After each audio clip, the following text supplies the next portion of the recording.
Knee replacement अक्सर osteoarthritis के कारण होता है। सर्जरी अब पहले की तुलना में काफी आसान हो गई है और इसमें समय भी कम लगता है। सर्जरी होने के बाद धीरे धीरे दर्द दूर हो जाता है।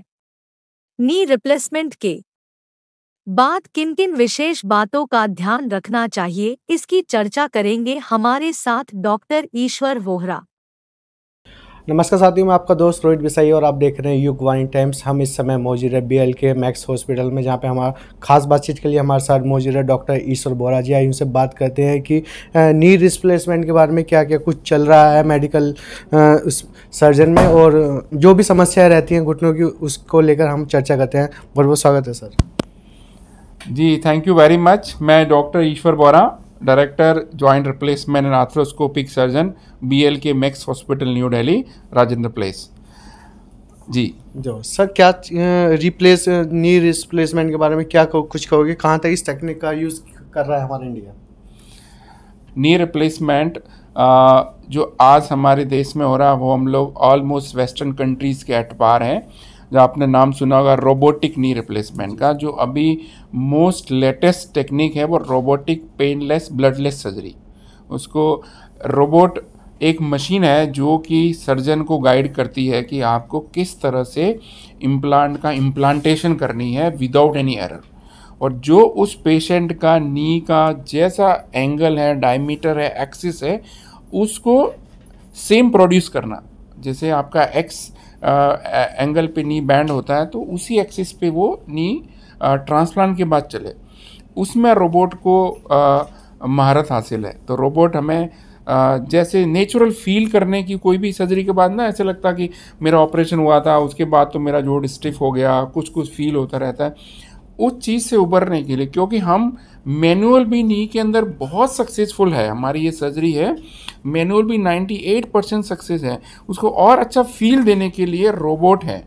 रोबोट आता है वो हमारी जो जीरो एरर बोल सकते हैं उसको, कि जीरो एरर कैसे किया जाए और नेचुरल फील कैसी लाए सर्जरी के बाद, उसके लिए रोबोटिक नी रिप्लेसमेंट अभी लेटेस्ट हमारे पास है।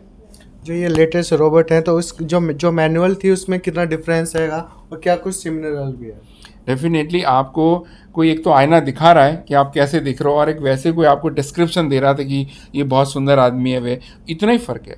तो एक्चुअली आपके पास एविडेंस हो गया कि मेरे को इसको 5 डिग्री से इस एंगल से बैठाना है या ऐसे कट लेना है, तो वो आपको एविडेंस देता है वहाँ पे। युवा जो आजकल जिम वगैरह करते हैं उनमें भी इस तरह की प्रॉब्लम्स देखी जाती हैं। उन जो थाइस की प्रॉब्लम भी होती है, फिर घुटने की समस्या भी उनमें आ जाती है, उसके लिए क्या कहोगे? वो टॉपिक अलग हो गया है, क्योंकि जिम जाने की वजह से अभी आपने बिल्कुल, वैसे ये भी हॉट टॉपिक है, एक नया टॉपिक स्टार्ट हो गया, जिम इंड्यूस इंजरीज। क्योंकि सारे युवाओं को एक तो बॉडी बनाने का बड़ा शौक है, तो वो अपनी मसल्स बनाना चाहते हैं, और दूसरा कहने के ये स्ट्रेस बस्टर भी है जिम। जब आप पूरा दिन भर काम करते हो उसके बाद जिम जाने से थोड़ी थकान कम हो जाती है, आपको एक उस वाले एटमॉस्फेयर से ब्रेक मिलता है, तो एक तरह से स्ट्रेस बस्टर भी है ये, राइट। तो जिम के अपने नुकसान भी है, यदि आप तरीके से नहीं करोगे तो मसल्स बनाने के बजाय डैमेज कर लोगे, मसल टेयर हो जाती है, लिगामेंट स्प्रेन हो जाते हैं, लिगामेंट टेयर हो जाते हैं, शोल्डर के अंदर रोटेटर कफ टेयर हो जाता है, एंकल के अंदर लिगामेंट टेयर हो सकते हैं, एल्बो के अंदर टेयर हो सकते हैं, रिस्ट के अंदर जो सरफेस होती है आर्टिकुलेट, उसमें टेयर हो जाती है। तो किसी भी जिस आप पार्ट का ज़्यादा एबनॉर्मल यूज़ करने लग जाओगे तो कहीं ना कहीं इंजरी होने के चांस रहते हैं। और आजकल हम काफ़ी इंजरीज देख रहे हैं कि जिम में जाके थोड़े युवाओं में एड्रेनलिन रिलीज़ होते हैं, तो वो अपनी कैपेसिटी से ज़्यादा वजन उठा लेंगे या एबनॉर्मल मूव कर लेंगे, तो कहीं ना कहीं अपनी बॉडी में वो डैमेज कर लेते हैं। नी के अंदर आप देखोगे तो सबसे ज़्यादा इंजरी ACL लिगामेंट इंजरी होती है, तो वो कहीं ना कहीं ज़्यादा एबनॉर्मल फोर्स लगाने से, ट्विस्टिंग करने से, या कहीं गलत किक लगाने से, इस तरह की एक्टिविटी से लिगामेंट इंजरी हो जाती है। खिलाड़ियों में जब देखा गया कोई इंजरी हो जाती है तो काफ़ी टाइम के लिए रेस्ट दे दिया जाता है, तो क्या रोबोट के आने से कुछ टाइम पीरियड कम होएगा? नहीं, रोबोटिक सर्जरी और स्पोर्ट्स इंजरी दोनों अलग अलग है।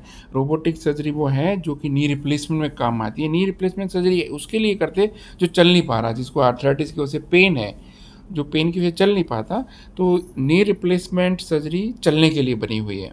स्पोर्ट्स इंजरी में शुरू में थोड़ा रेस्ट करना पड़ता है, 4 से 6 हफ्ते आपको जहाँ जिस एरिया की सर्जरी होती है, नी के अंदर ACL होता है या शोल्डर के अंदर रोटेटर कफ या बैंकार्ड रिपेयर होती है, तो उसको रेस्ट देना पड़ता है 4 to 6। उसके बाद फिजियोथेरेपी करना पड़ता है, उसका स्लो प्रोसेस है हीलिंग का।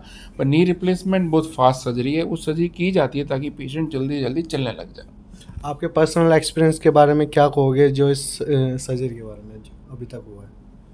अभी नी रिप्लेसमेंट सर्जरी मेरे हिसाब से सबसे कामयाब सर्जरी है यदि किसी भी सर्जिकल फील्ड में, तो वो सबसे ज़्यादा successful knee replacement hip replacement है, क्योंकि इसमें रिजल्ट प्रिडिक्टेड है, आउटकम पता हमें कि ये यदि पेशेंट सिलेक्शन अच्छा कर लिया, पेशेंट के अंदर कोई ज़्यादा डिजीज़ नहीं है, तो वो 100 में से 100 नंबर भी ला सकता है, नहीं तो आप 95 से 98 के बीच तो लाएगा।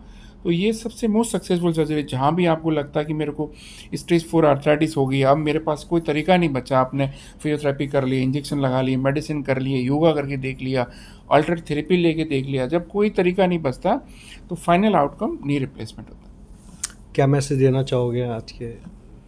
मैं यही मैसेज देना चाहूँगा कि आप अपने आपको हेल्दी रखिए। अब सर्दियाँ आ रही है, विंटर आ रही है, विंटर में मसल्स पेन, बोन पेन बढ़ जाते हैं, उसके अंदर आप विंटर केयर कीजिए, बॉडी को वार्म रखिए, आउटर फील्ड में जाते हो तो वार्म क्लोथ पहन के जाइए, न्यूट्रिशियस खाना खाइए, एक्सरसाइज कीजिए, be happy and be healthy. बहुत बहुत धन्यवाद हमसे बात करने। हमारे साथ मौजूद है डॉक्टर ईश्वर बोरा जी, जिन्होंने काफ़ी कुछ बताया नी रिप्लेसमेंट सर्जरी के बारे में। देखते रहें युगवाणी टाइम्स।